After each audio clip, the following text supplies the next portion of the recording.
What's this do you? You can't make a signature before. No, I can sign over it, which is what I Today. So, you have a good vacation, rest, chance to get away from Kind you. of, It was perfect. I've been talking. Absolutely. Say your parents and the announcement. First saw Glad that. to hear. I pulled up a bunch of stories with these, they're about, King Street's moving. So that's when you start missing. Three or four bankruptcies right You now. know, So are they negotiating on some from one? I'm sorry. Well, you told me you used to live there. No, but you told me you need to live there and how happy you would go about it. You live there. yeah. Set now. I'd like to call this regular town council meeting to order. If I can get a roll call, please. Chair Lee, Here. Councilor Bragdon, Present. Councilor Danforth, Here. Councilor Madore. Here. Councilor Stewart. Councilor Pelletier, Here. Councilor Craig. Yeah. Thank you very much. If you can join me in the pledge of allegiance, please. Pledge allegiance to the flag of the United States of America and to the republic for which it stands, one nation, under God, indivisible, with liberty and justice for all.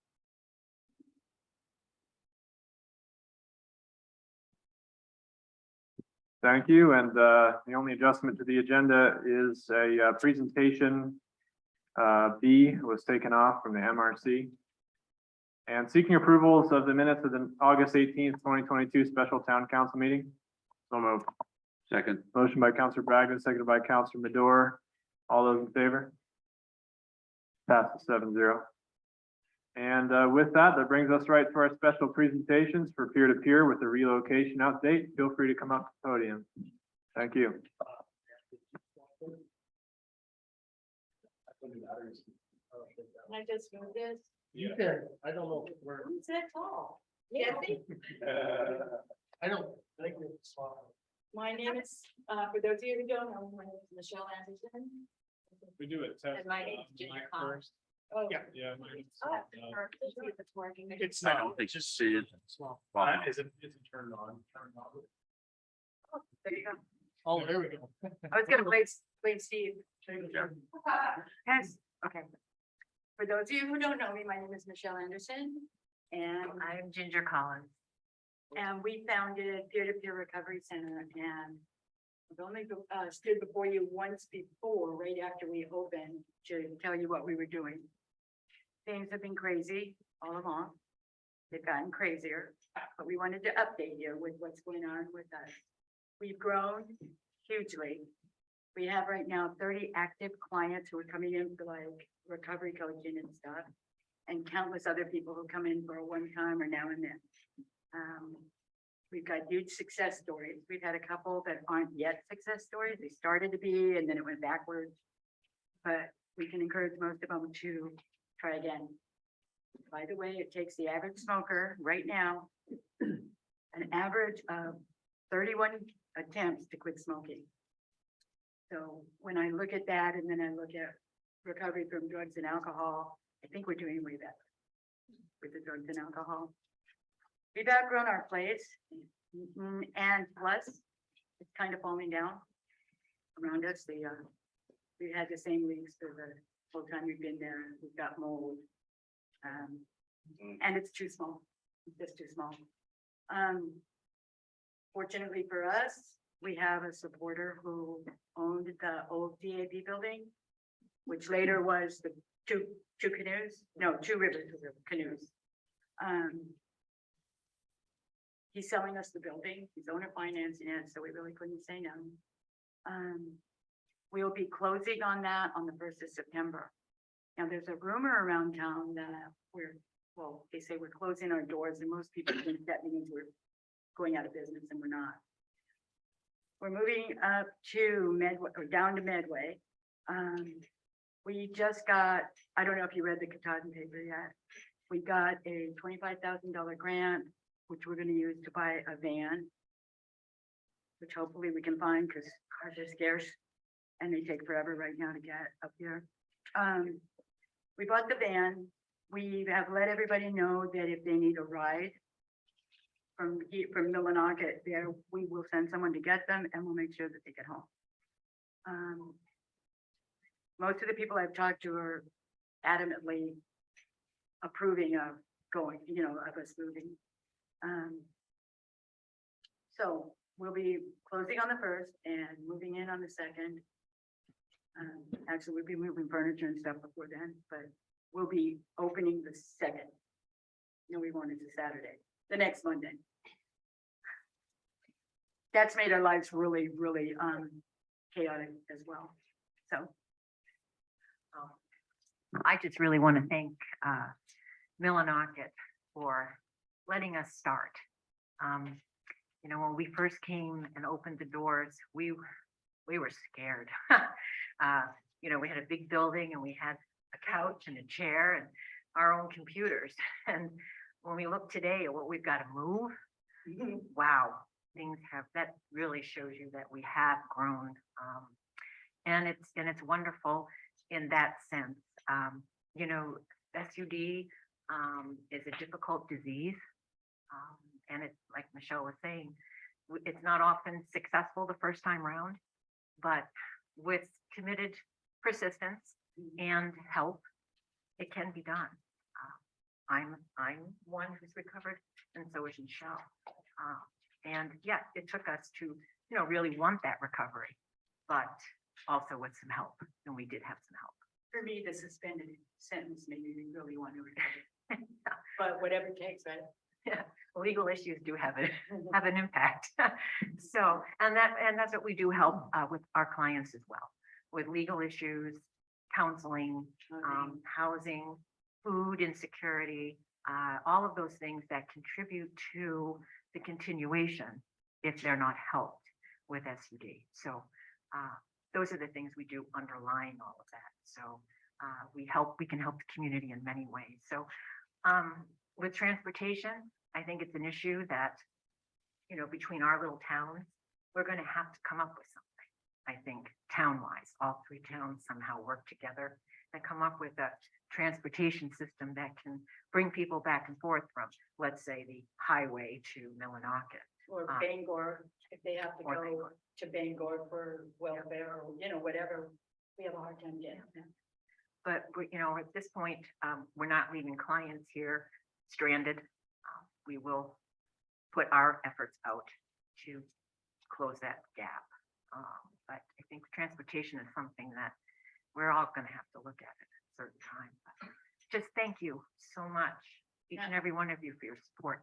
Now, we also want to let you guys know that we didn't just go, okay, we're leaving here, let's go to Midway. We looked at everything big enough and there was nothing. And release was way too overwhelming. We couldn't even keep that up. K&M, I guess, has some problems with the building that we just can't think of. So we tried really hard because we love it here and we know we got support from our town. So We don't have the biggest budget. We'd love to have a bigger budget. don't worry, do because more. we don't get a salary. So, yeah, we kind of had to work with what we have and had and what could be done for us financially. And we've generous offer for financial support. Current person. We just really thank you, really, and hope to see you come visit us and see the new location. We hope to be having more community events because we have the property and we have the building that can do that. And so bringing the community in and being a part of the recovery community as well, that's what we're striving for. So we can all hang out. Don't worry, I'm gonna still be living here. Yes, you are. I think once you weren't here then. I used to be a rabble rouser. States are gone. We try to keep her under leash. It's a date. So if anyone has any questions, we'll be glad to answer. Well, thank you for being here. Congratulations on the grant. You certainly have had your doors open to the community as much as possible. Just want to thank you for that. And for spreading this message right here and now. Certainly as updates happen, as you open and new things happen, please keep us We will. informed so we can also put out the word ourselves. They're still a part of our recovery community. Actually, so it Sherman and Patton. And this, I think, is going to facilitate them getting there. Because for some reason, that 12 miles or so is too long for a lot of people. Probably because everybody goes 25. Thank you very much. Well, to open up to the council, any comments or questions from the council, Council Danforth? Yeah, thank you, Mr. Chairman, and thank you for coming and sharing your updates. I've known about the work that you've done in the past, and persistence is one word to describe the two of you, maybe.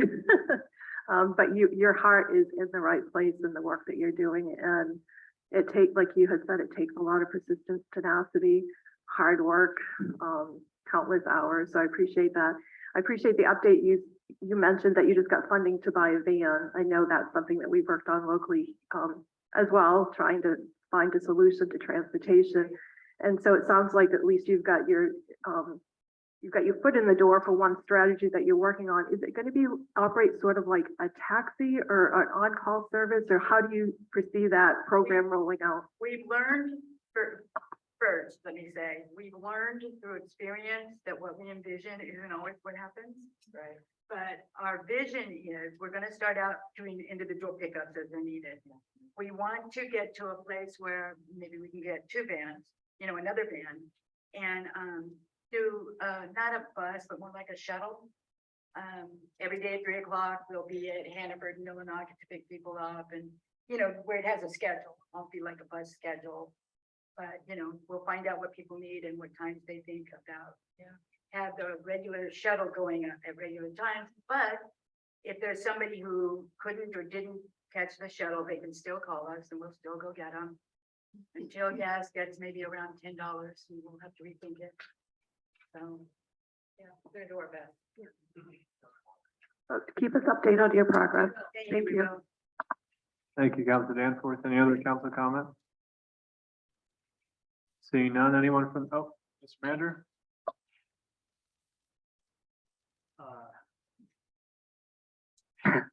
As a former board member, person covered, wish the best of luck, and I hope that you continue to prove it up. We will. We're on our way there now. Thank you. Thank you. Thank you very much. Any comment from the public or questions from the public? Seeing none, thank you very much for being here, and We also have a brochure here and a movie thing that tells people how to get a hold of it. I can just type one out. There's one down there. I got it yesterday. thank you very much Thank for you the very much. update and being here. And Ms. Danforth, thank you for not saying nagging. Persistent is a much better word. Thank you.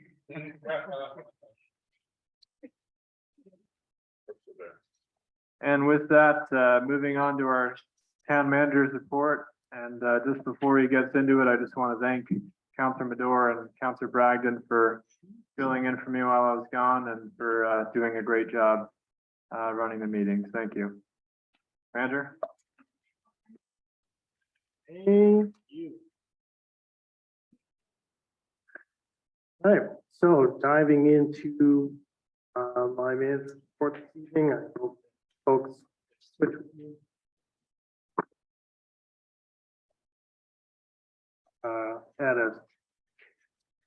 At a meeting in the very near future, we will discuss upgrading sound now that we've upgraded everything else, because that is a very much needed investment at this point, I believe.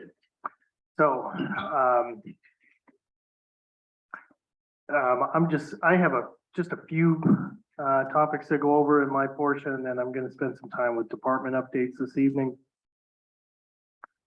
So I recently attended the Maintown City Managers Association conference at Sugarloaf, where some very positive discussions and networking as a newcomer to that group had led to a recent invite to participate on a panel at an upcoming MTCMA conference. It'll be held in Bangor. It's in October. So I'll be participating in a panel during one of those workshops on recruiting and retaining younger municipal workers. And I think that that's definitely been a topic. It's been on my mind since taking the position and understanding that many of our staff have been here upwards of 30 years and, many have retirement in their eyes in the next year to 2 years. So, it's something that hits close to home, and I'm happy to explore it with some other younger professionals in this line of work. Coincidentally, I'll be joined on that panel by a Skank High School graduate from around the same time. I might even be the same year, right next door. Her name is Courtney O'Donnell, and she is the Assistant City Manager for the city of Bangor. And the whole event, or part of the event, at least the programming, is being all put together by another local graduate from Skank, Peter Osborne. He works with the Maine Municipal Association on the programming and education part. So it's really neat to see people from our class and age getting into this field and working together to try to come up with solutions for the future. So I'm very honored to be invited to be part of that discussion. So unfortunately, both of our applications to the congressionally directed spending did not make the final draft of the bill. So those two projects were construction of the new airport terminal that I actually signed the design contract just this afternoon for, after months of confusion and reworking some of the elements of that.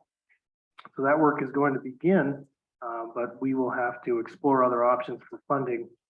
And in the next 2 weeks, we are scheduling some meetings with Edie Smith and Adam Lockman from Senator King's office, who are going to help us explore other options. Our community initiatives director, Amber Wheaton, will be kind of taking the lead on that.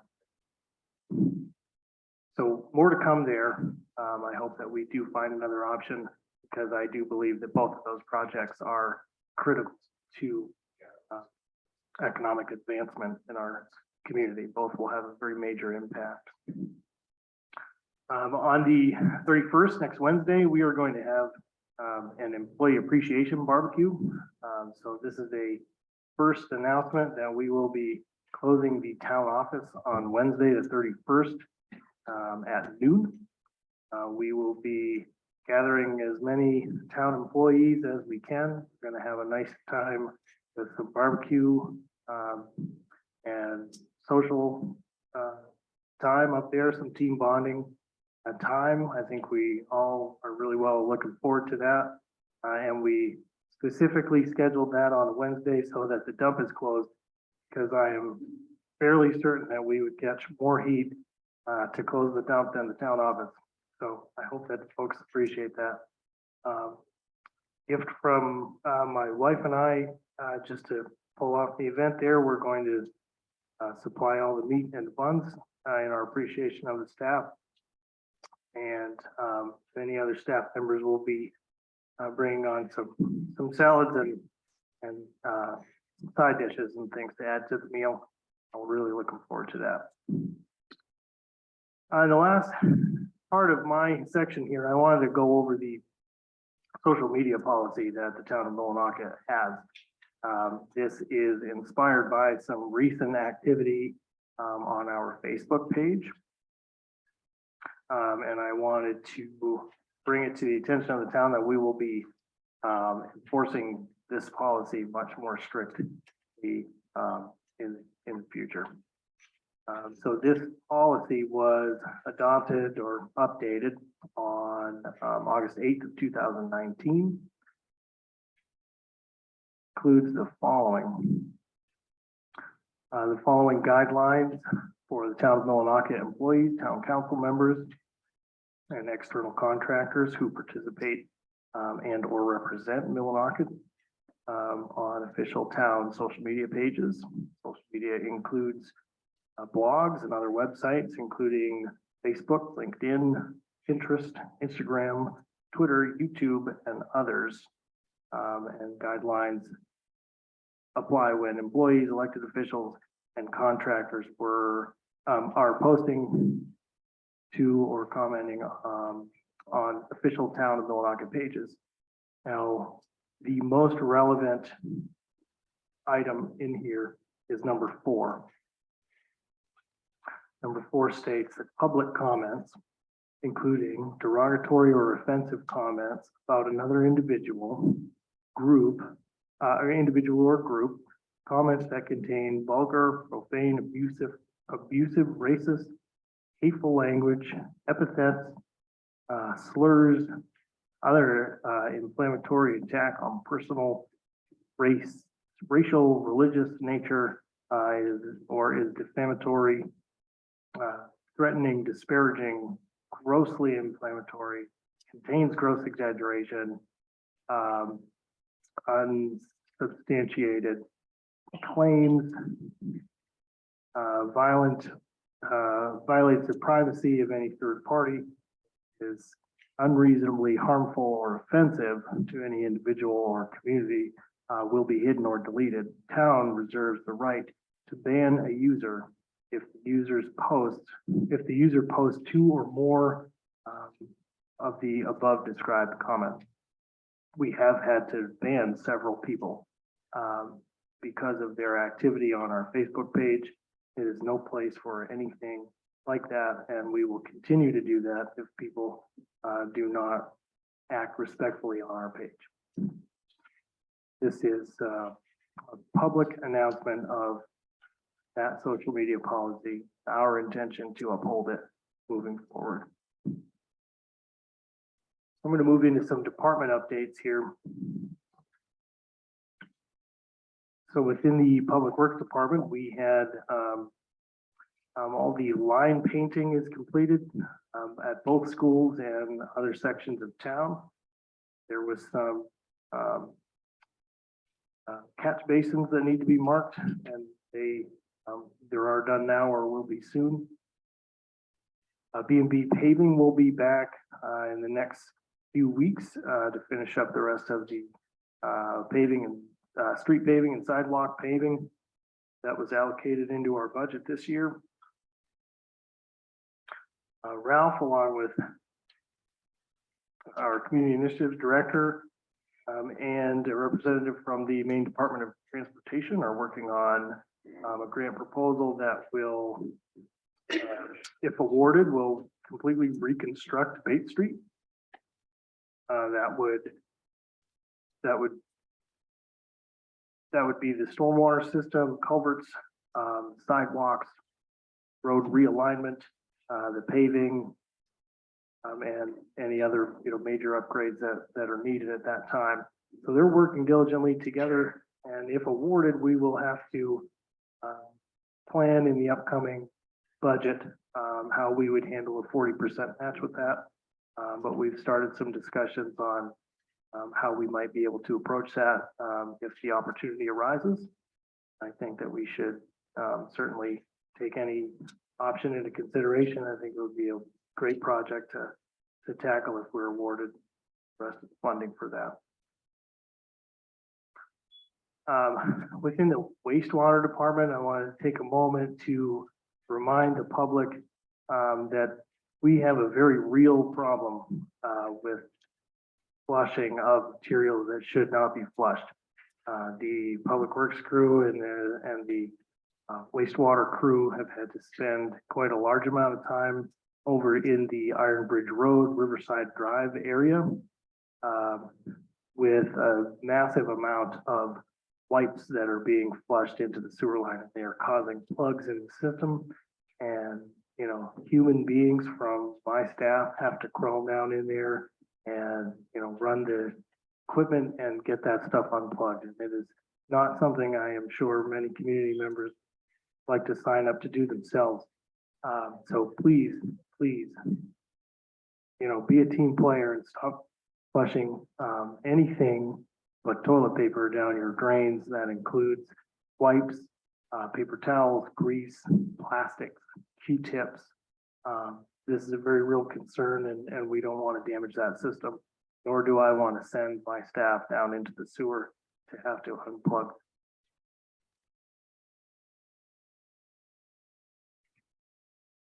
So I wanted to remind folks that our code enforcement officer is still new in the position and working diligently to study and work towards certification. His time in that position is limited, where he is a full-time employee, but the position is still in a state where his time is split between building maintenance and code enforcement. So I would please again ask for patience from the community as he and I work through many of the permit applications and property maintenance complaints and other requests for action.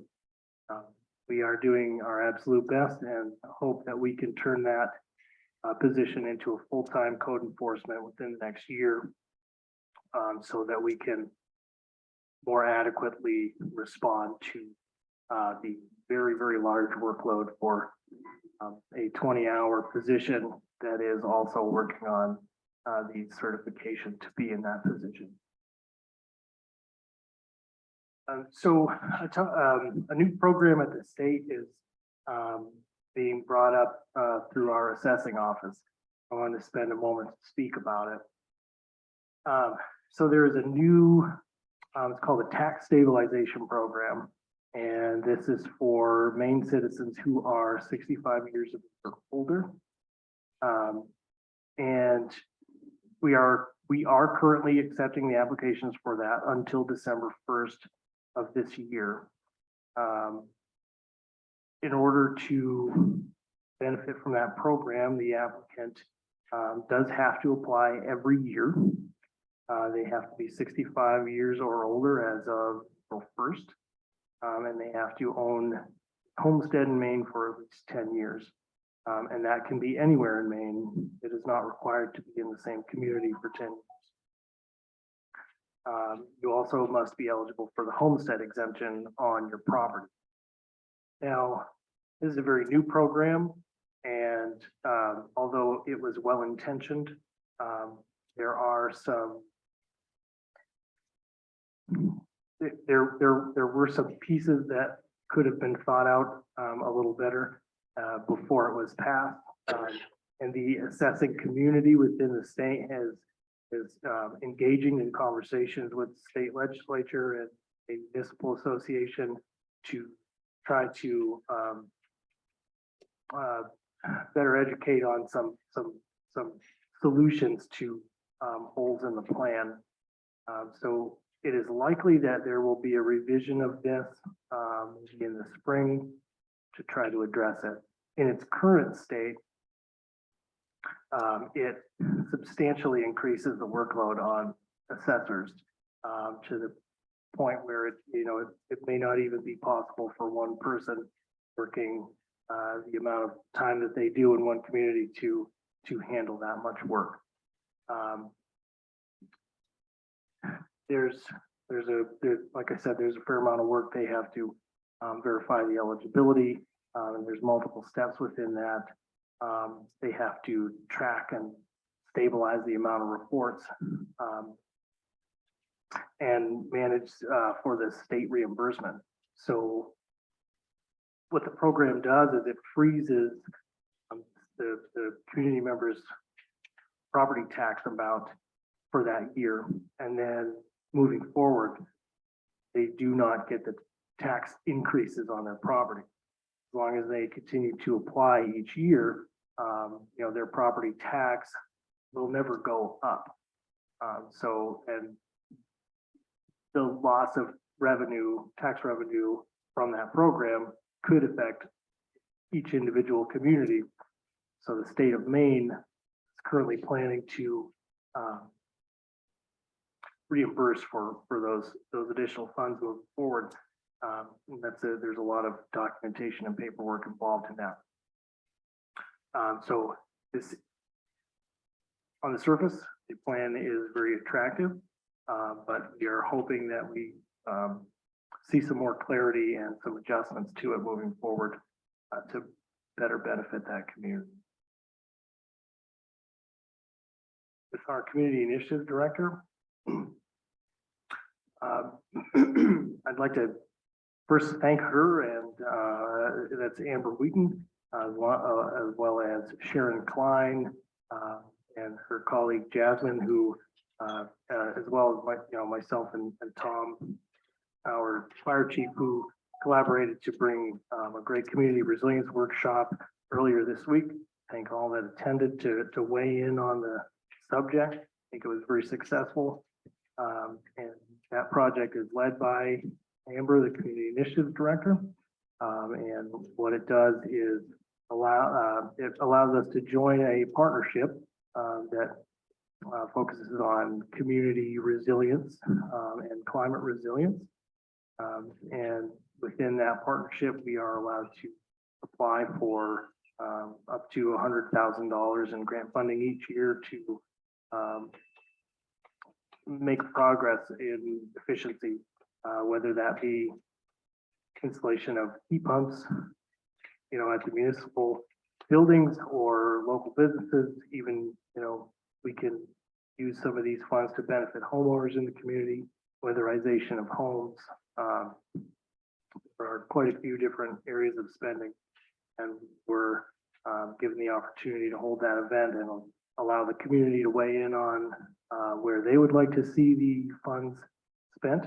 And we followed up with a digital version of that survey over the past 24 hours on our Facebook page, where we know quite a few people weighed in, and we're now compiling the results of that, and we hope to get our first application into that program submitted by September 15th.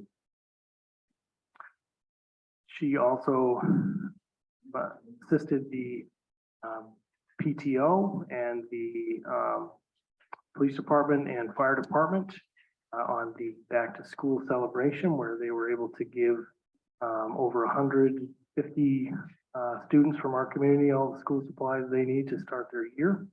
That was a very successful event. I was there for a while myself, and there were a lot of smiles and a lot of laughter and a lot of really happy kids and a lot of happy parents as well. So the remainder of the school supplies from that day will be available at the Millinocket Memorial Library soon, where they will still be available for free for any student or parent who has a need or an interest in school supplies for their student. They'll be able to pick those up at the library. She's also submitted a grant to a program called Winter Kids. Now, her and I have had the idea and the interest in bringing the ski tow back to life over by Delahanty Field. And we have several options we're looking for to bring this community resource back to life, and one of them is this program. So on September 1st, the entire community will be able to begin voting for this project. And what it will be, first place, so it's a voting system. So first, the town with the most votes will win $10,000, and the runners up, two runners up that will get $5,000 apiece. And the ultimate goal is to install a new rope pole to the top of the hill, to widen the hill out and make it usable and fun again. And the more funding we're able to pull together before the project starts, better we'll be able to pull it off. I think that would be just as big a hit as our municipal swimming pool, but of course in the winter. So that is very exciting. Within the recreation department, the new pool filter is in the process of being installed, or at least demolition has started. And recently received the skates that had been grant funded months before. So the new skates for the skating rink, the free rentals this winter have been sharpened, and they're going to be ready to be rented by anybody in the community over the winter who wants to have fun at the skating rink but may not own their own skates. I believe we were able to get 40 pairs of skates of all various sizes so that anybody can have an opportunity to do that. And within the tax collector and town clerk's office, when we're looking at the FY 21-22 real estate property taxes, we have made a pretty sizable dent in what had been still owed. We are down to just over 96,000, and the last reported amount was 116. So we still making quite a bit of progress there, and we are hoping that more of those payments will come through because it really helps us afford to run this municipality. So the August began the start of November 8th general election, and the absentee ballot applications are currently available. And absentee ballots are expected to be shipped by the 7th of October. Thank you for that clarification. We do for the local election, we have several nomination papers that are out. Reminder to folks that anyone who is interested in participation in local municipal government in the form of serving on the town council or serving on the school board, those nomination papers are available at the town office. They are due by September 9th.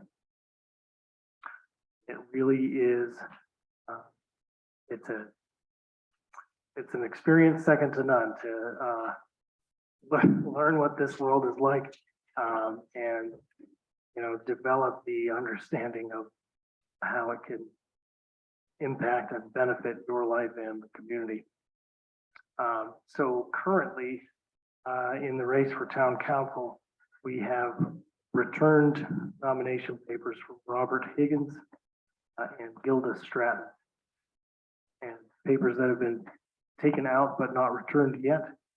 We have Jesse Dumay and Jim Bisk. And in the running for the school board, we have 6 participants, all of which have not returned yet. But for the 1-year seat, we also have Jesse Dumay, Kevin Libby, Tom Malcolm. And for the 3-year seat, we have Amber Wheaton, Julie Huke, and Kevin Libby.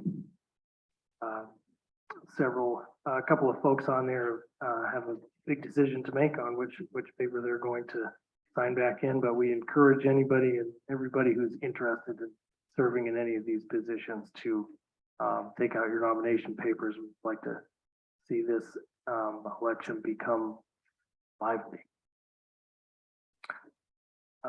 Plenty of great things happening within the fire, ambulance, public health.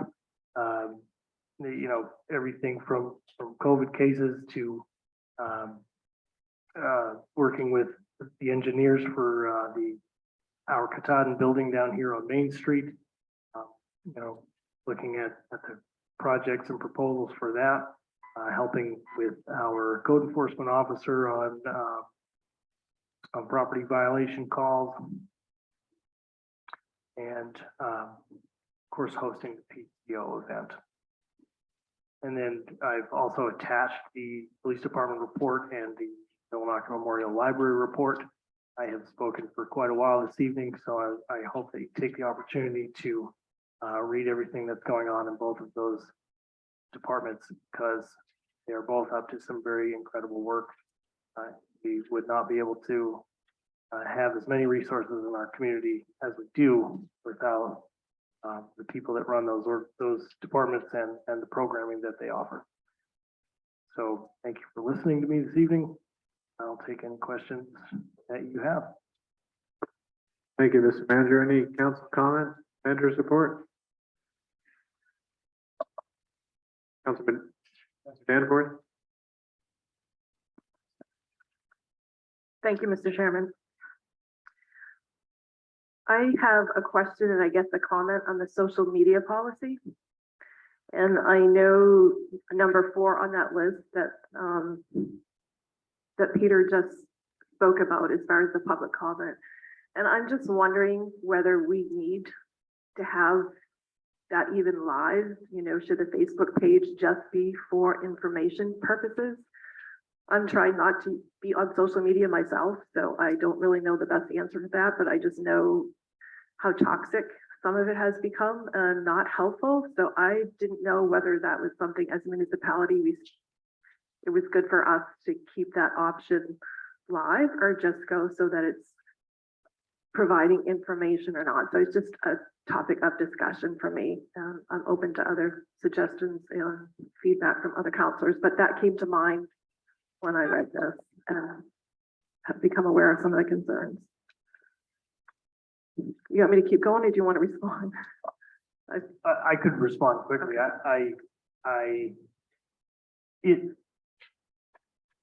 In many ways, it's a great opportunity to engage with members of the community. And there are times where we successfully request feedback on topics. So I think if we were to look at that, we would have to think it through very carefully and have some adaptability to it, because it is probably the greatest resource that we have in reaching members of our community and beyond. What we need to encourage is more respectful communication on. So my other question around that too is who actually monitors that and how time consuming is that? Because it seems like it could become it could be a part-time job for somebody. I wondered who did that for us. Most of that is administered by Design Lab. They post our social media and there are several folks on our staff who have access to it to post and respond to messages and comments when necessary. But for the most part, is the staff at Design Lab, and they communicate with me when they get into a situation where they have recurring offenders of the policy. Another, other important item. Okay, thank you. I have a couple other comments from your report as well. You spoke about, your PSA around things that are being flushed that shouldn't be flushed. Do we have a mailing going out anytime soon that we could actually find a way to get that message out to our residents? I'm just wondering, you mentioned it here, but not everybody hears or reads about our meetings. Is there another way to reach the residents about this recurring issue? That's a great suggestion. That's something that we can look into, but we need to put flyers to the passing bill, because it's the same company. So that's something that we have with Jim and we have the next one in October. That would be very timely. Okay, thank So you. for those who may not have heard, because I don't think that microphone's working, but we do have some mailings coming up.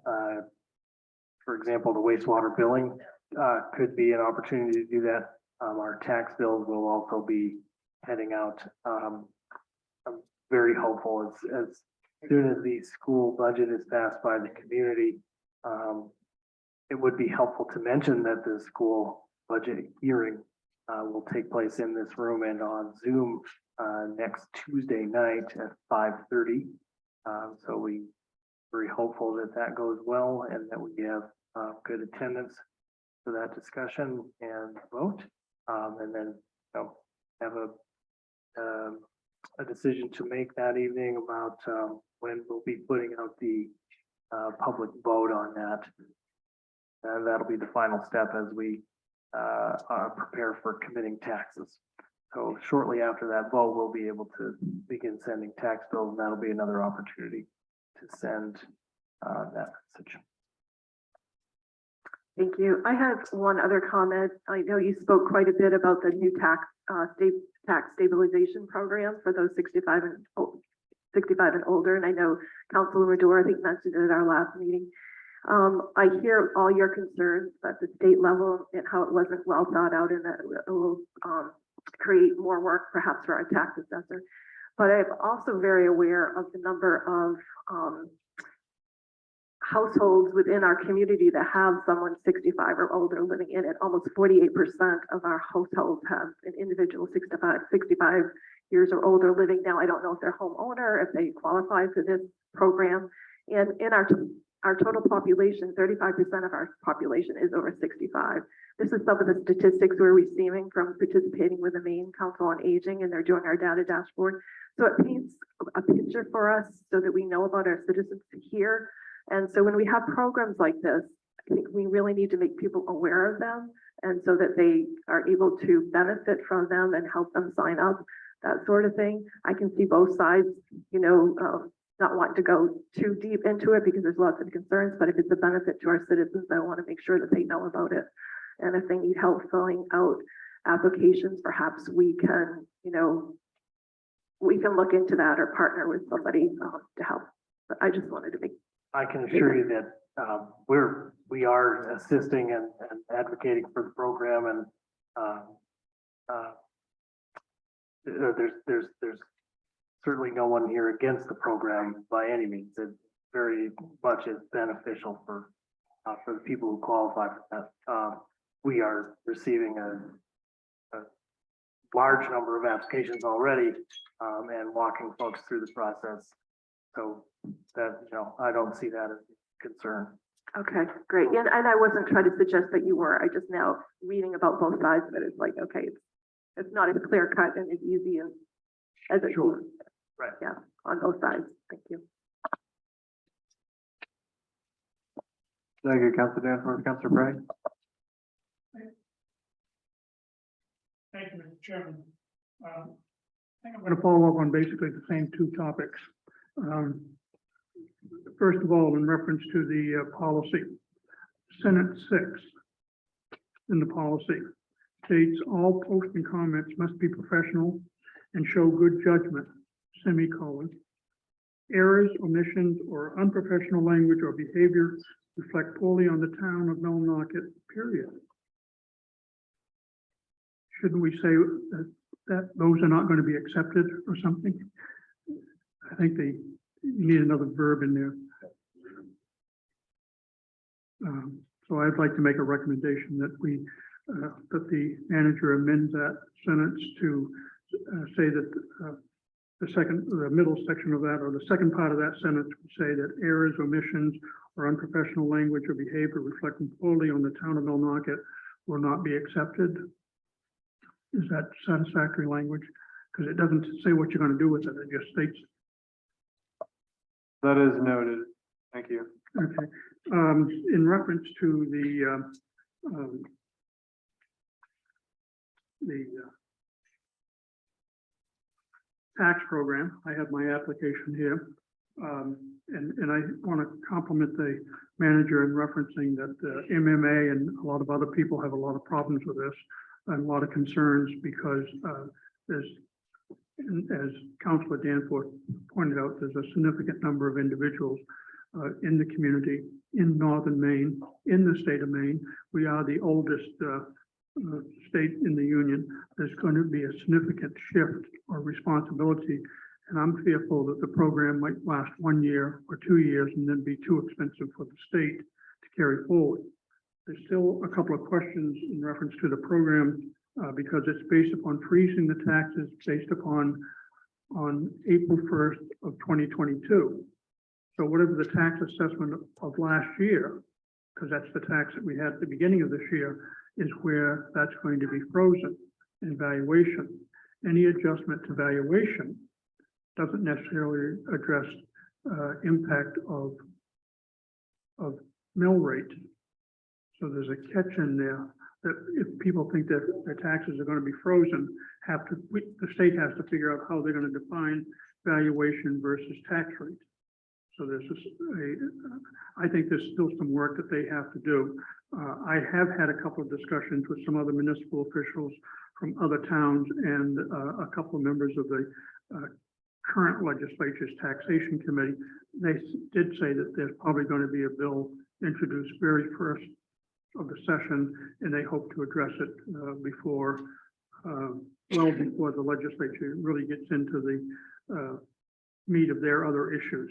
So I expect there'll be some changes, but I do appreciate both the manager and Councilor Danforth talking about helping people who qualify for this to get into the program. Another item that I wanted to reference, and as the manager pointed out, in reference to the people flushing non-disposable items down the toilet, just want to warn people, if it's on your side of the line, you're paying for it, not the town. If it's before it gets into the public, into the town waste system between your house and there. So you better, I would advise you to find another way to dispose of those items, because it not only is going to be costly to the town, which of course, if it's costly to the town, it gets shared by all the users. And if it's your problem on your side of the line, it's going to be very costly to you. Just wanted to stress that, Brian. Is he still on?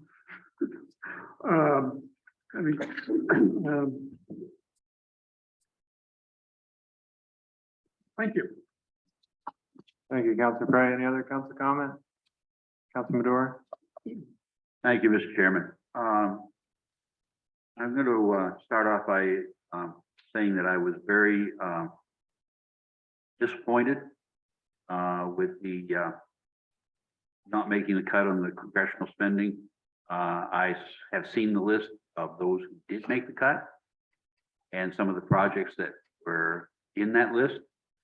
And to say that the ones that we had were as of equal value, if not more so, would be an understatement in some instances. But I do hope that Senator King, people can help us to go ahead and try to find alternative funding sources. But needless to say, I was very disappointed in the fact that we didn't make either one of the projects. I would have been happy, honestly, with an opportunity to have one of the two make the final cut, and to have both of them turned down. Like I say, considering, you know, some of the other ones that were there, I was very disheartened. I would like to thank the manager and his wife for their donation to the upcoming barbecue and employee appreciation. I think the event is overdue. I think the fact that showing employees that, you know, they matter and that they want them to be well fed, I think this is important. I also think it's a good bonding situation. So I can thank him and his wife for the donation. The social media policy, I think it's overdue. It's a tough decision when you have to go ahead and take somebody off. But when some of the people who have been barred from the site, it's been fairly egregious, the violation. So I think that it's a privilege to be able to interact on that site. It's not a guarantee, but it's a privilege. And I think that privilege can be abused, and I think it has been, and I think it's time to go ahead and make sure that, you know, everybody is utilizing the opportunity to the benefit of the community and not to disparage other people. So again, I think it's time. I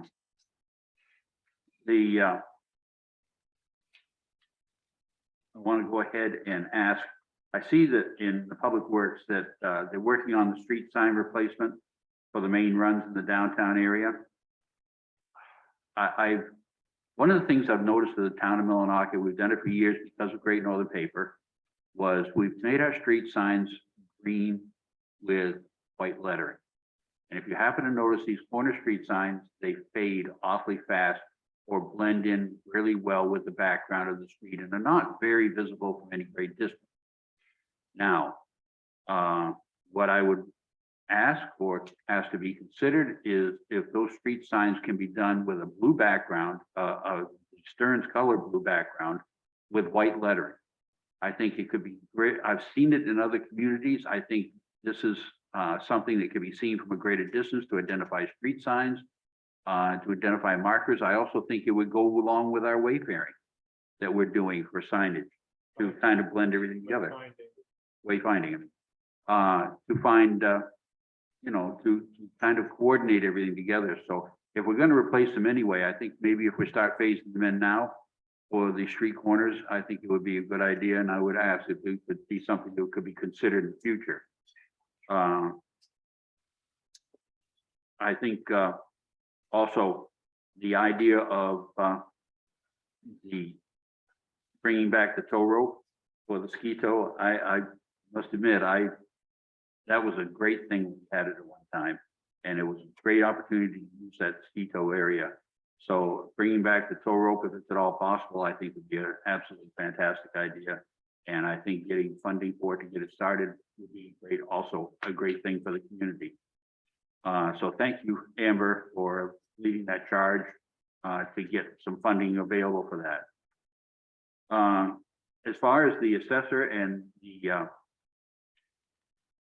what's going on with the new stabilization program, my concern is not the fact of the program itself or even some of the funding. My concern on this program is it has to be renewed by the property owner each year. And you're talking about a portion of the population who may want to take advantage of it, but how are we going to, or how is it going to be that they can be reminded each year that they have to reapply? Because if you read into this, read through this, if you miss a year, you lose that tax rate. And then if you do apply the following time, it's to the next rate that's up there. So you lose that advantage. I find that could be a problem moving forward. In fact, that the person who is applying for it has to be reminded of it each year to make sure that they reapply for it. It's not just a one and done situation. I think the turnout for the work that the program that we just had, the community workshop down here at the park, I thought that was a good turnout for that.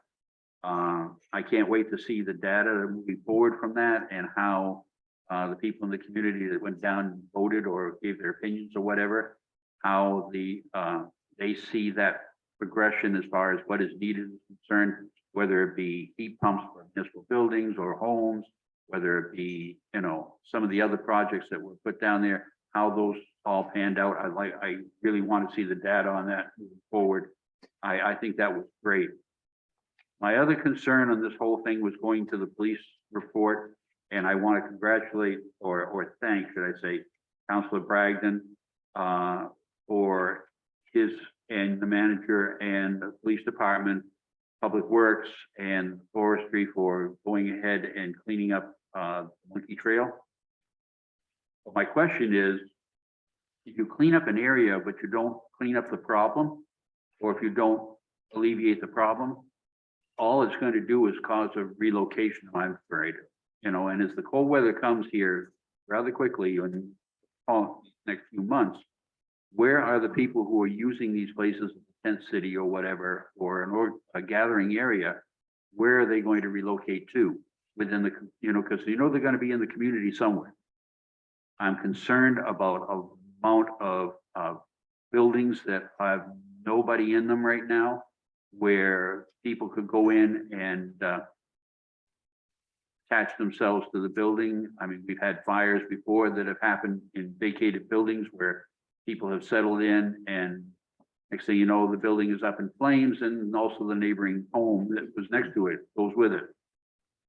I don't know what the answer is as far as dealing with the problem itself is concerned, but I think what we saw was a microcosm of a bigger problem within the area that needs to be addressed as far as where do we go, how do we fix it, how is this going to happen, and where should be, where's the next pop-up place gonna happen?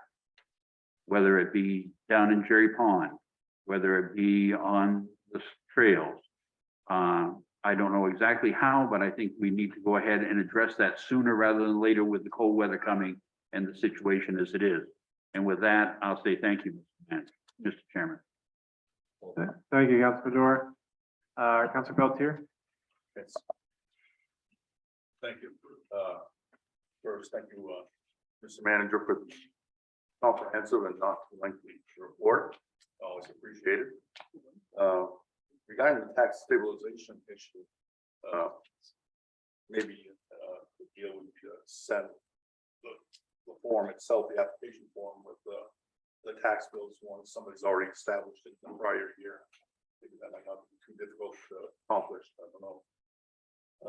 And on a social media issue, the comments section, if it becomes too much of a issue to manage, or doesn't get any better, possibly just eliminating the comments and encouraging somewhere on the page to use the private messaging part of that page.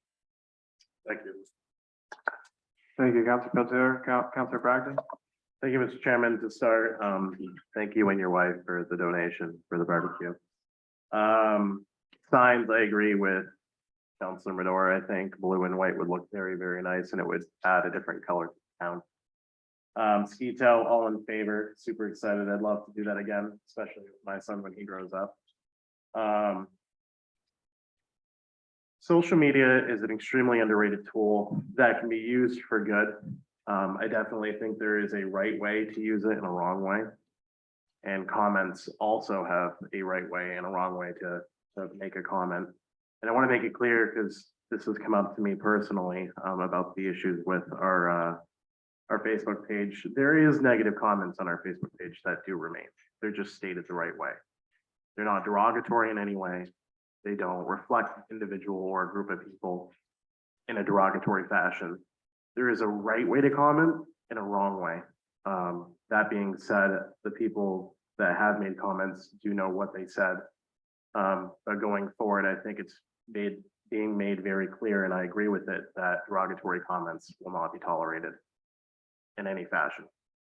So just pointing that out, I think that Facebook is a great utilization for our town to get information out, considering a large portion of our population uses it. But again, there's a right way to comment, a wrong way. And I'll leave it at that. Moving on, I'm glad to see the code enforcement officer is still getting his certs, and I agree. I think that a full-time code is absolutely needed with all the issues that we have in the town going forward. With the pool, glad to see that has started. Can't wait for next year. Swimming's always a blast. And your comments, Councilor Madore. I want to thank the community member who hasn't been mentioned at all, who also helped out. Warren Shaw, a coworker of mine, also came down, took time out of his day and left work early to come down and help out. And he hasn't been mentioned at all. It was bad. We actually both ruined pairs of pants that we had to throw away. We couldn't get the smell out. But it was a terrible incident in your comments, Councilor Madore. Some of the people that were involved with this have actually left town, and the site has been used again. I've seen it firsthand. Not for good reasons. There have been liquor bottles found, more drug paraphernalia. It has been cleaned up. It's not a good thing, and like you said, it is a reoccurring issue that is going to continue, and it's been stated multiple times. The mental health issue and the drug issue is not a town problem, it is a state problem. It's going on across the entire state. It definitely needs to be addressed. The answer, I have no idea. It's definitely something we should look for in the for coming future. But that being said, I'm sure that winter will deter a lot of people from camping out in the woods, like you said, and yes, potentially moving into buildings. So that definitely has to be something that we are weary about. Other than that, that's all I have. Thank you. Thank you, Councilor Bratton. Any other, Councilor McEwen?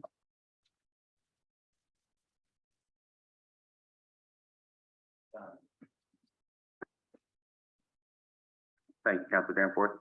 Many positive updates in the report. Highlighting, very glad to see that there's gonna be some skates available for people to go and take out of the ice skating rink, and also seeing the ski tow potentially come back to life. That's just awesome. The disappointing piece on this report is definitely not the economic development losses in both those projects, and hopefully we can get that taken care of.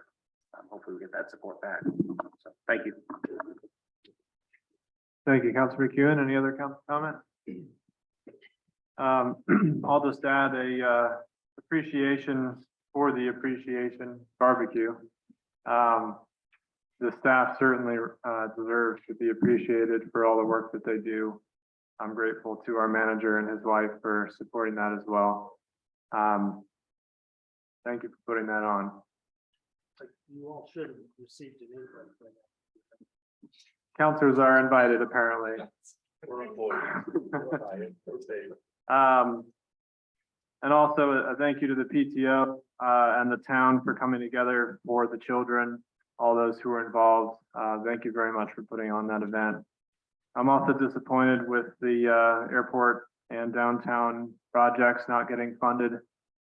It's certainly a letdown, but I do just want to emphasize how much Senators King and Collin have contributed to our region. For whatever reason, it didn't make it, but I look forward to working with them on an ongoing basis to hopefully try and find funding for that and the many other things that we certainly will need over the years. And just a recognition of our manager for being invited to be on that panel, I think just also speaks to his leadership, his management style, and certainly people do have a lot to learn from someone even in their first year of being a manager. So I just want to point that out, that our manager is doing a great job, and others want to hear what he has to say. There's a reason for that. Lastly, just want to, for those who don't know, want to announce the superintendent appointment for the school, Shelley Lane, and I just want to, on behalf of the council, welcome her to that position, and hope that we will have a good, open, communicative relationship ongoing, and welcome to town, and congratulations on that role. And with that, anyone from the public have any comment on the manager's report? Please. Hi, Sandy Sullivan, 104 Sunset. I have a couple of comments. One is about the property tax stabilization. Someone also needs to define what every year means, because this year the forms had to be in between December 8th and, between August 8th and December 1st. Is it the same next year? Or can I turn my phone back in January 1st and still be covered? So no one has defined what that time period is. My other comment is about the monkey trail. How did it get so bad? Do the police not monitor these areas? Do they not figure that's part of their job? Councilor Bragdon? It's kind of a mixed answer. There were blinds that were built. It is monitored, just, it was not as visible as it was. It was reported once before, even I think twice or 3 times. When they had gone out, they had built blinds, so it was not visible from the trail. It was more off in the woods. So when you were driving by on an ATV, the blinds literally blocked the tents from visibility from the trail. So from the trailhead, and the police were not aware of the area, which is one of the reasons why I went down, is they were not aware of all the campsites that are on the monkey trails. There's 3 primary ones where kids in high school used to hang out. And the one that is off in the woods, again, was blocked by a blind. So it is patrolled. They are doing it more often now. I know where to look. It's just they made it more difficult to be seen. And maybe they need to get out of their cars and walk. Again, they didn't know where the campsites were until they were shown. Thank you for your comment, Sandra. Diana? That might be. Yeah.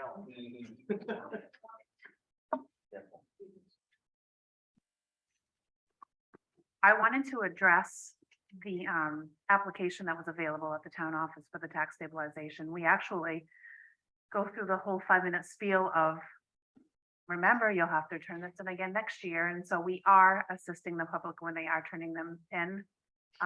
As well as we printed an informational sheet that was provided, I believe, by the state or the assessors to assist the knowledge of someone who is filling out the application and how to proceed going forward.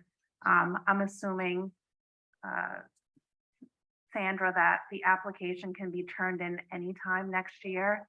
It's something new, so I'm sure they'll have to figure that out, but they were only available this year as of that date because that's when they were put out to the public. So I'm assuming you can turn them in at any time, just they have to be in before the 31st of December, just to clarify that. So, and they are available downstairs and we will help anybody through one. Thank you, Councilor Prey. On that as well, it takes 90 days after the legislature adjourned before it became a law. So that's why it just recently came out with the dates on it. But also, if you notice, it's applicable to people who move. And that's why it's required year by year, because people may move from one community to another and it still automatically applies. So they have to state has to reassign that allocation to the community of which the individual is claiming. If you claim it and you just stay on the list for that community and they don't get a notice that you've now moved to another town, the money may go to the wrong town. That's my understanding why they require the applicant to file on an annual basis. Thank you, Councilor Prey. Any other public comment? Chief Malcolm?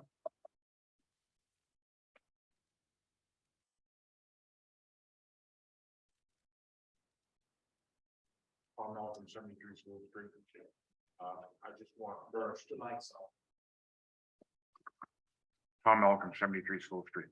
I just first want to thank the PTO and Amber for bringing that to me about doing this. You know, in our job, we see a lot of things, but those are the good days. Days like Saturday, when you had so many people that were so appreciative. I had parents calling me after they got home and telling me, you know, we didn't know what we were going to do this year. And what a difference that made. So I want to personally thank the PTO on behalf of the fire department. And we really enjoyed it. And I'm hoping this is something that we can keep going. Secondly, I would like to, on behalf of the town employees and fire department, thank the council for the recent COVID funds that you gave to employees. That gesture meant a lot to the employees that have been through some really hard times. So just thank you from all of us. Thank you, Chief Malcolm. Any other public comment? Jesse?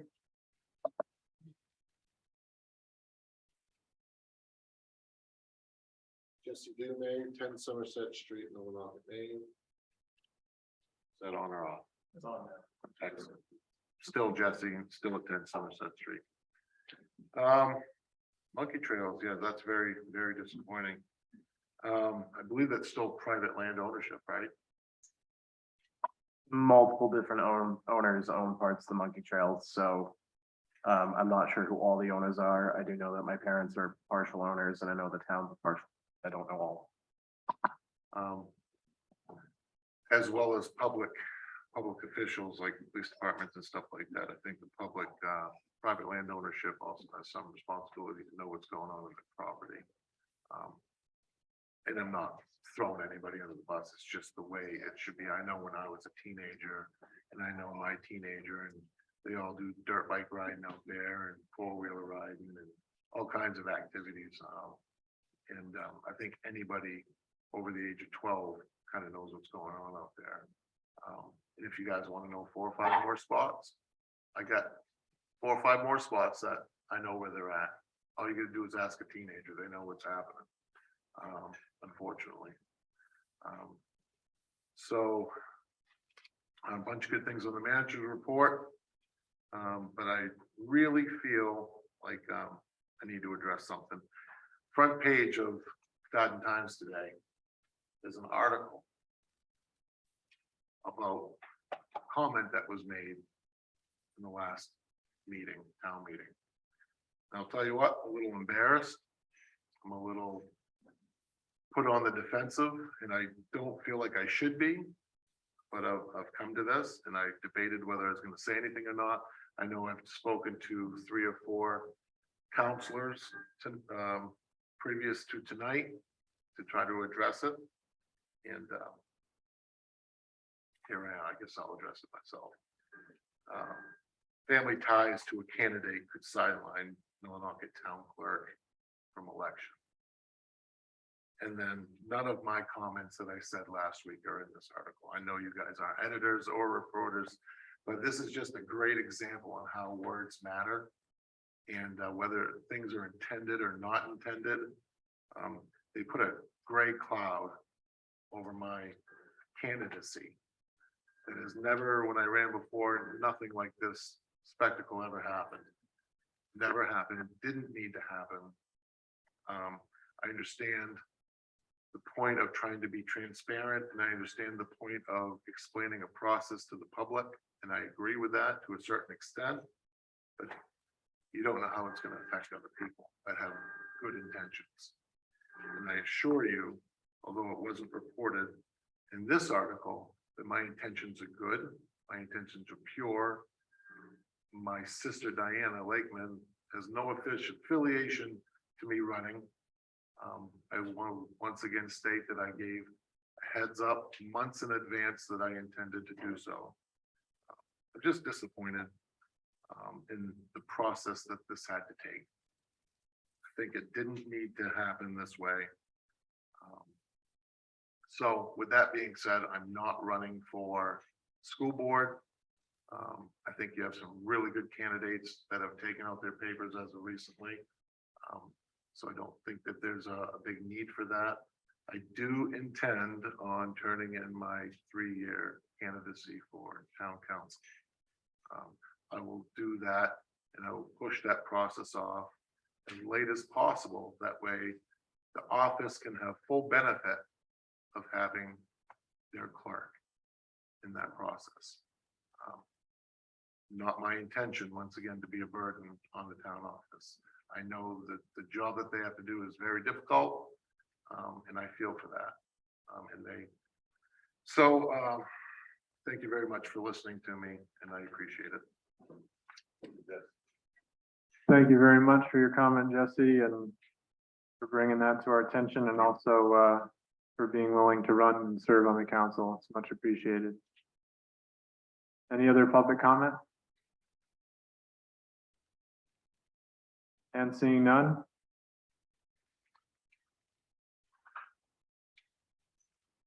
Counselor Braden, if I could have you read order number 221, 2022, please. Order number 221-2022, providing for executive execution of the town warrant for August 25th, 2022. It is ordered that the town warrant for August 25th, 2022 in the amount of $29,002.92 is hereby approved. Second. Motion by Counselor Braden, seconded by Counselor Madore. Discussion of the council, heavy hitters. $14,493.90 to Ascend Aviation Group, $3,380 to Son of a Gun Incorporated, $8,248.52 to Person Power. That's it. Thank you, Counselor Braden. Any further discussion from the council? Seeing none, that of the public. Also seeing none, back to the council, all those in favor?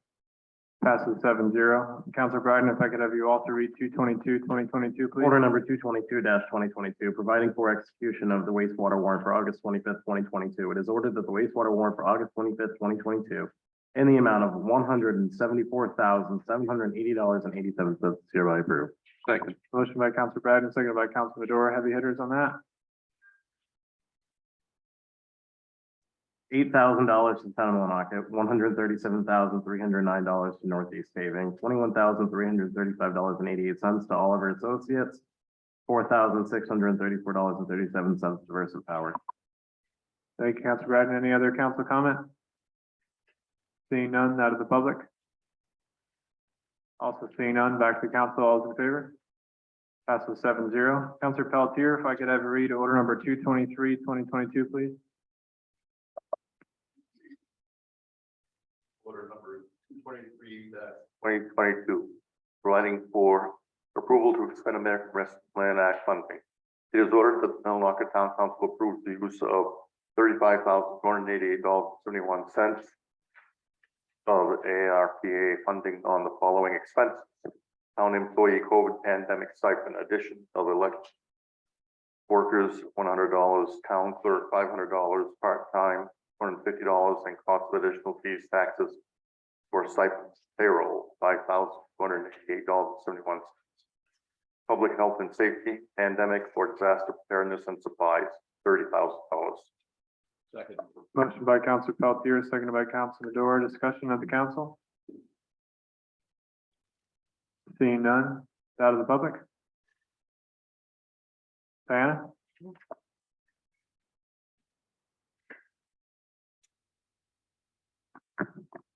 Thank you for taking this into consideration, from me speaking last meeting, so thank you, appreciate it. Thank you, Diana. No, it's on, I was just getting. Any other further public comment? Seeing none, back to council, all those in favor? Passes 7-0. And Councilor Medora, if I could have read order number 224, 2022, please. Thank you, Mr. Chairman. Order 224-2022, providing for establishment of remote work technology and policy. Whereas remote work flexibility is beneficial to the employee, to employee attraction and retention of today's working world, and whereas adaptability adaptability to the case of the future pandemics and emergency is seen as necessary. It is ordered the town of Millinocket approves the use of $5,314.80 of American Rescue Plan Act funding to add the necessary technology to the town of Millinocket's IT service contract, as well as cover the increase in monthly billing for the remainder of FY23. Further order, the town of Millinocket approves the following remote work policy, providing framework for participation of eligible town employees. Second. Motion by Councilor Medora, seconded by Councilor Bragdon. Discussion of the council. Councilor Cray. Thank you, Mr. Chairman. Mr. Chairman, in the letter in supporting, it talks about 6 additional laptops. But in the manager's report, you're talking about 9 people that will have the authority to, I'm just wondering, does this figure cover the 9 or the 6? We have several employees already that have the technology provided to them to be able to do that. This would provide to 6 additional. Thank you. Thank you, Councilor Cray. Any other council comment? Seeing none, any from the public? Jesse?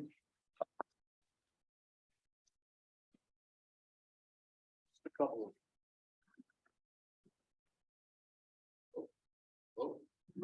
Jesse, 10 Somerset Street, Millinocket, Maine again. Just a couple of questions clarifying it.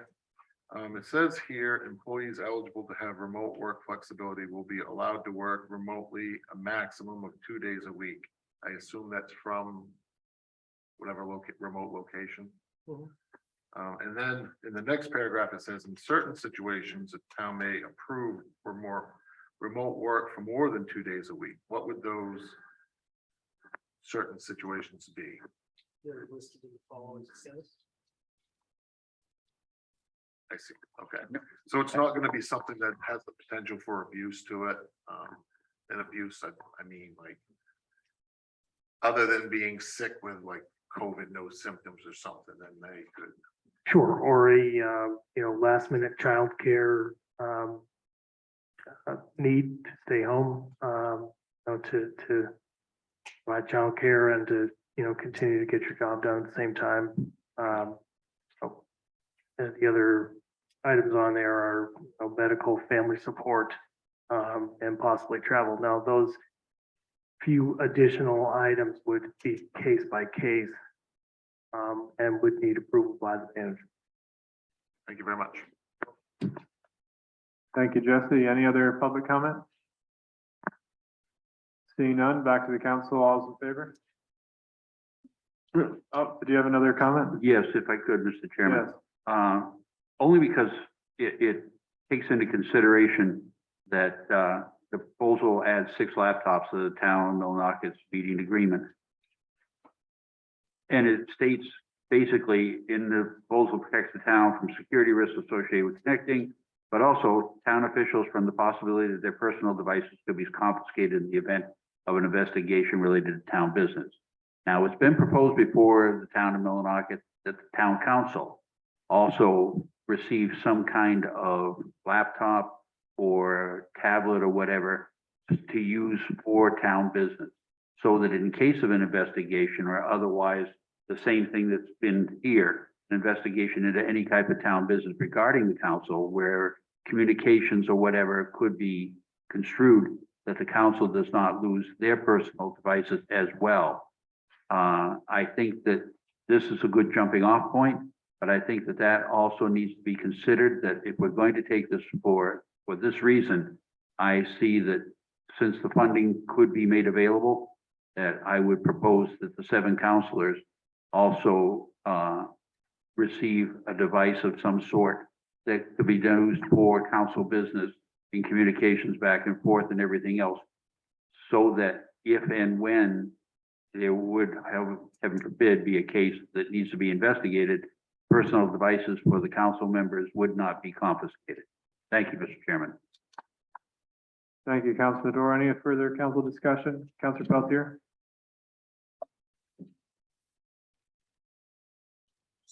Point to what Michael was saying regarding personal computers confiscated.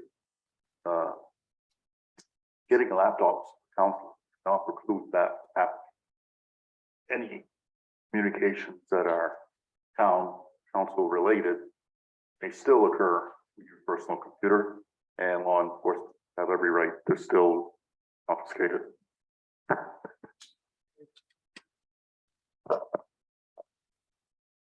Thank you, Mr. Chairman. We did explore that as an option. I think that there's benefit to that. In order to include that into this policy and this quote, I don't think would be cost effective, considering the use of those devices, but I think that we could explore another option where they are not necessarily impacting the technology contract. The increase with this is roughly $300 a month. And that includes the, support of our security systems and many other things when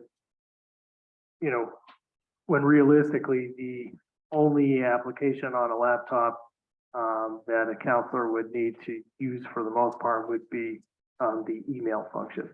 Would be a very large investment for email, but certainly if that's something that the council wants to consider, I would look for other options, but we did have that conversation several times throughout the process.